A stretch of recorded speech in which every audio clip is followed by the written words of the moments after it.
For some victims, the intense inner drive to heal themselves through forgiveness overrides the fear of being misunderstood by society. I found that when I used to tell people what I was doing, writing to him, and people look at me like I really am crazy, and I have substituted JD for my son. And so I don't tell people anymore. And because it still hurts me when I'm criticized or looked at like that. I'm still human. Hi, Jade. How you been? I've been good. How have you been? I'm all right. So I stopped telling people. I don't tell anyone anymore what I do.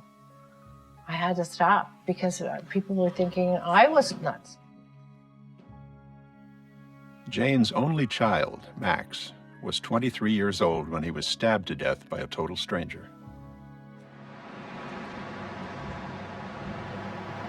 Max and a girlfriend went over to another friend's apartment.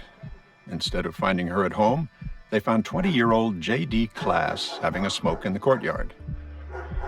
Insignificant words were exchanged, followed by angry insults that eventually escalated into blind rage from Class. I don't know what possessed me to do it, because, I have an anger problem, but I've never done anything like this, never thought of doing anything crazy like that, and I ran into my sister's house and grabbed a butcher knife out of the butcher block. I grabbed the biggest one that I seen, I grabbed the butcher knife. I go and I see the elevator door shutting and they're in there, so I pressed the button, but it didn't open. Button wasn't working, so I grabbed the door and pushed it open with my hand, and I had the knife in my left hand, and I stabbed him. And I stabbed him one time, that was it.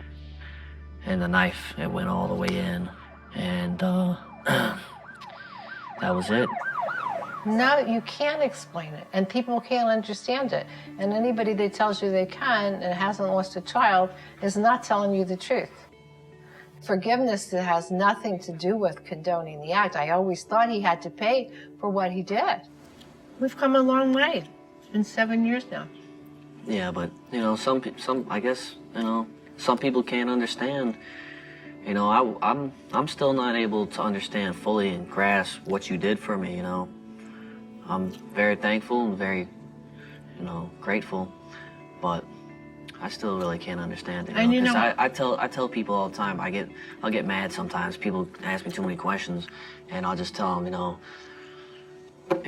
if it wasn't for that lady, I probably wouldn't be here right now, because I would have got a life sentence, and I wouldn't have been able to deal with that.